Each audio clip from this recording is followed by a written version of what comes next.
Greetings and welcome to another episode of Association Matters, the official PCAAE podcast for conversations on governance, leadership, and impact. Because when associations thrive, societies rise. So we are your hosts. I'm Bobby. And I'm Emily.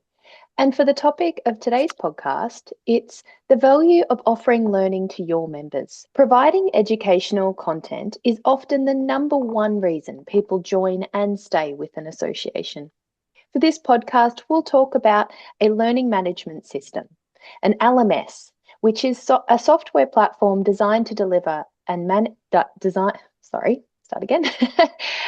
LMS, which is software designed to deliver, manage, and track educational courses or training programs.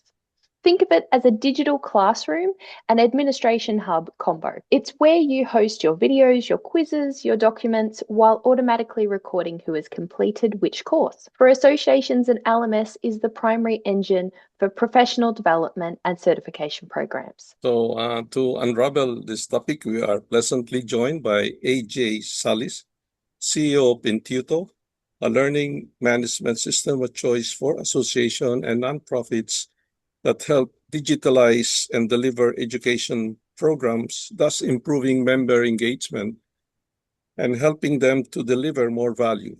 Intuto is essentially a one-stop shop for associations that want to thrive.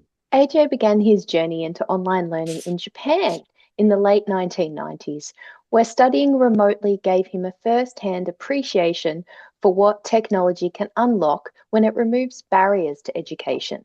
Since then, AJ has partnered with hundreds of associations across the globe, helping them deliver education that's affordable, scalable, and genuinely life-changing for their members.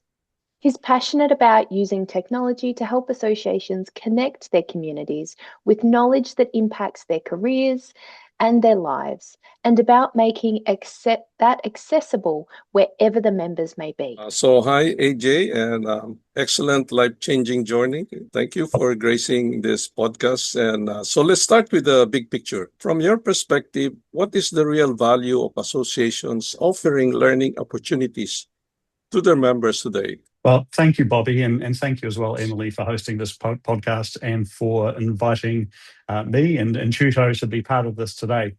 Look, I think that's a really interesting question to open with. I guess there's no ignoring the fact that AI has really changed the game in terms of content creation. And we're at a stage now where a lot of associations and organizations, particularly in the training space, are looking at content and thinking, well, how can I possibly create any kind of education program when I can just go into a ChatGPT or a Gemini or a Claude and get that to go and create content for me? You know, how is that different, and what separates that for my members? And I think really, when you're looking at this sort of topic, you've got to think about it from a number of different perspectives of the different stakeholders, and that's really important. So first of all, you've got to say, from the association perspective, what really differentiates them from, say, a LinkedIn Learning or generic content? And what it really comes down to is credibility. And the term we like to use is credibility capital. And so really, for an association, that's the standards, the reputation that the association has, it's your stamp, it's your authority that you can make tangible in content, and particularly education content. So that's the sort of lens that we like to look at it through. I guess if you're looking at it from an employer's perspective, what employers want and what an industry wants is it needs competent staff who can prove that they understand, prove their level of knowledge, understand the field in which they're an expert. And really, from an association perspective, credentialed learning gives them what we like to call a defensible moat, something that protects them and protects their association, because it's the standards of quality, the standards of learning that they own. And so one of the things that this means is that for an association, for example, they can say, instead of just we're the experts, we're the association, we're the guardians of the brand or the advocates for the industry, it actually turns their expertise into something that members can tangibly put on their CV. something that they can say to help their career. And that's particularly important for, I guess, for members who are in the early and mid stage of their career. They're looking at how they can progress. And if they can look at an association and think being part of that association is not just a member badge and a stamp and turning up to a conference, but it's actually more about career defining and career enhancement and growing. So I think those are big values and a real value for the member. The other thing that I think an association can offer that's never going to be replaced by AI or by a LinkedIn learning is community and community learning. It's that concept of peer learning. So, for example, it's mentorship. It's a younger member having a conversation at a conference or in a learning cohort where they're getting the value and the experience of that older member who is maybe towards the end of their career, who has had all that experience. And that's something that can be imparted and shared with younger members in a way that's just impossible and not at all authentic from an AI perspective. And then I guess the other sort of real value for an association is one around revenue. And while revenue should not be the first initial driver, of course, it's important to consider, because ultimately, from an association's perspective, if they're primarily getting their revenue just from member dues, maybe a little bit from their conference or from other events, networking events they hold, that really is not a very sustainable model. And if an association is wanting to look at how to invest in other innovative solutions or products for its members, if it's wanting to look at how it can further its mission, then revenue plays a really important part of that. And so it's about providing another source of revenue that, along combined with, of course, increased engagement and other things, can really be to the benefit of the association. I really like that credibility capital. That's some really good insights there, AJ. Based on what you're seeing, what are the key differences between associations that are actively investing in learning for their members and those that don't? That's a good question. Well, look, research that has been undertaken by numerous parties, I just read a report on this fairly recently from Tagoras, and that shows that members of learning-led associations are notably better at their jobs than members of associations that don't have a learning program in place. And I should add that this doesn't necessarily mean it has to be all online and online education is the only way. We're not advocating for that at all. In fact, it's the community element that's really important, but it's about offering members choices in terms of how they might study and how they might engage, and creating those additional touch points. But ultimately, employers are happy to have better educated staff, and members are happy to have a better career prospects through their education.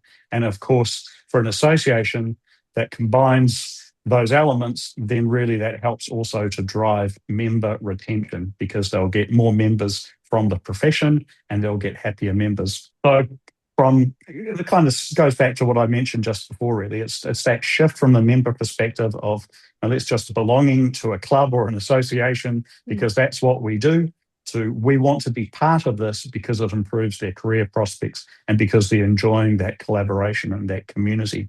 And it's really the community aspect which, when you wrap that around the content, can be a real multiplier. And so this is where working with maybe having an online course or a face-to-face workshop where you bring in some online elements, but where you bring cohorts of members together and you look at how you can encourage them to engage outside of just a training room or just a networking event.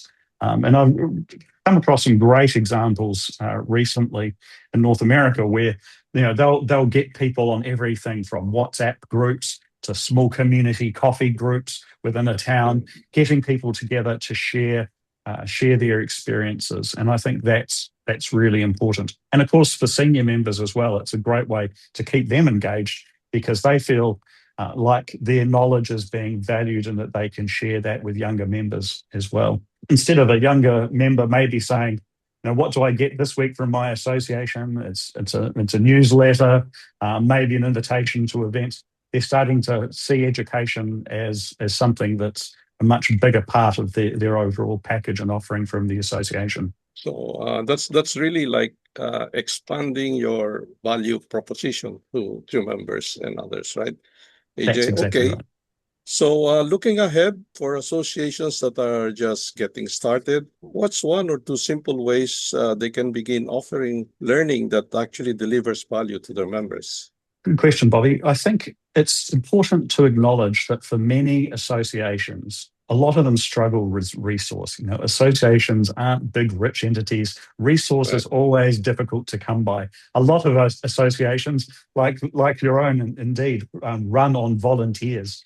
And so it's how do you get the resource to create a new education program? And I think a lot of associations struggle with that. It just seems like it's too big a task to undertake. And so the way that we always look at this is think about breaking it up into smaller steps. And instead of looking at creating a huge program or catalogue of learning that could be realistically years in the making, start with something really simple. Start with thinking about it almost like a pilot project. And stage one of that is always looking at the opportunity. And so this is just about having a conversation with the different stakeholders within the association's industry to see where is the greatest need, and that leads often to the greatest opportunity. So it's about finding out what does the industry want, what are they looking for in their employees. Then it's saying from the members, what are they looking for? Is it career progression? Is it validation? Is it just a greater dissemination of knowledge from the association or from industry members? So once you get a sense of what is the important, say, area that you want to focus on, again, it's about looking at how you break that up and saying, what's the smallest possible pilot that we can deliver to get started and take that first step? And so what we often suggest then is that associations undertake a bit of a content audit. Have they got anything that they might be able to use as the basis to address this need within the industry? So, for example, an association might run webinars or a podcast, and it might from that be able to draw some content and some views and some interviews from experts. It might be able to look at conference recordings that they've captured in the past. And if none of those are available, then you can say, well, based on this topic, maybe who within the industry would be the best person to get on a webinar or in a conversation who can address this topic? Because it's the members who often have the most knowledge. Now, the great thing about running a webinar or starting with a webinar or recording like this, indeed, is that it's authentic. The members will be looking at whoever's on the other line. They'll know who that expert is. They'll trust them, and they'll know it's not just an AI piece of text that's been created. It's coming from a genuine perspective of knowledge. So I think that authenticity is really important. So once you've got that, once you've had a look at your content audit, it really is a case of what we call slice and wrap. So, for example, if you've had a 1-hour webinar where you've captured some information on a topic from one of your expert members, then it's a case of with an hour's worth of content, you can use some freely available tools, even as simple as YouTube, to pull out a transcript of that webinar. You can then either use some free tools to create, even as simple as using a Google form or a Microsoft form on OneDrive to create an online quiz or create some interactivity. If your budget allows, you can have a discussion with a learning management system like Intuto, or you can indeed talk to the LMS providers. And if you haven't got the resource, you can say, well, maybe we can come up with a deal. Why don't we run a pilot together? And if you work with the right partner, like for us, for example, in some cases, we don't charge for the platform. We'll help with the content creation and delivery aspect in order of, in the future, taking a small revenue share from each course offered. So there's lots of different ways to look at these partnerships. It doesn't have to be black and white, and it doesn't have to be expensive. I think drawing from your existing expertise and content is most important. Understanding that maybe how you will deliver this content. And again, it might be a face-to-face or it might be a blended solution. It doesn't have to be all online. And then the final part of it is how can you for future sustainability, how can you create some sort of certificate or credential around it? Now, a credential is the perfect position if you can create something that your members have to have in order to progress with their career. But even if you can't offer a formal credential, having a certificate that's produced that can be offered to members once they've completed their course, I think that is a really powerful indication, not only to the members, but also to the wider industry of the value of your credibility capital, the value of your association's brand, and especially if your members have the opportunity to upload that to platforms like LinkedIn, for example, then that's a great way that they can highlight their own success, but also provide a billboard for your association to others within their LinkedIn circle. So create the pilot, look at the content, create the pilot, get the results, get the feedback, and then look at how you iterate that and how you can potentially broaden your program to become more sustainable. The most important thing, don't focus on the revenue first. Focus on member value first. And if the members see value in what you're offering, if your industry sees value in what you're offering, then the revenue will flow.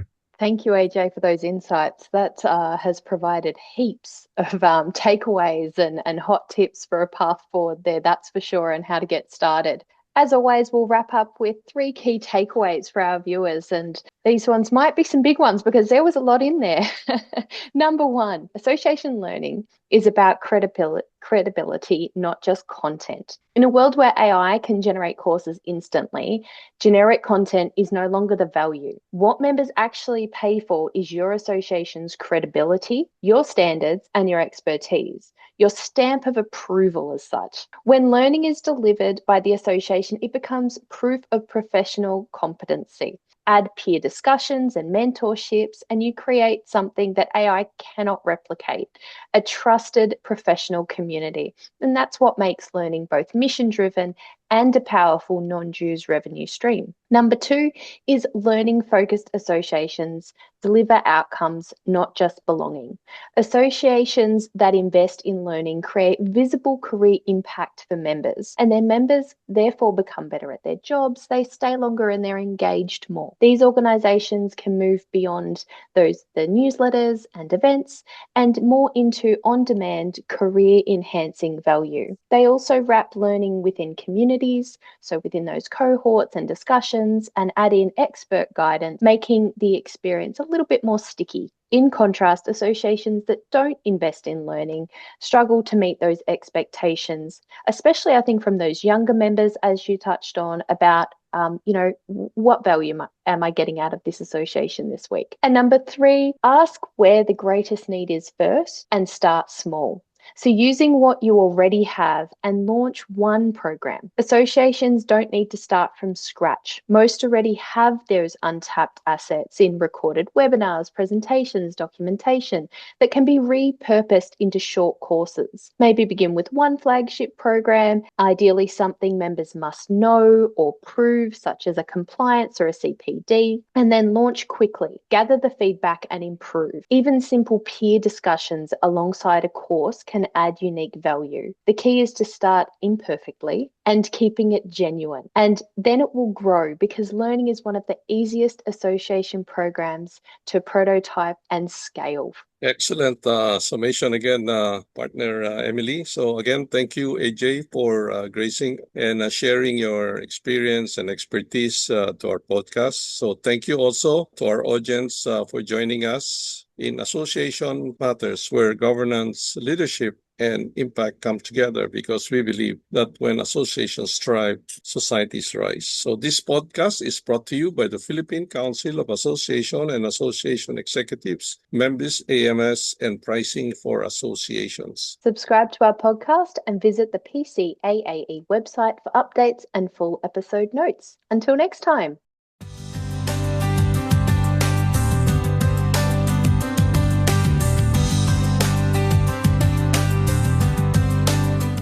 Thank you, Thank AJ. you.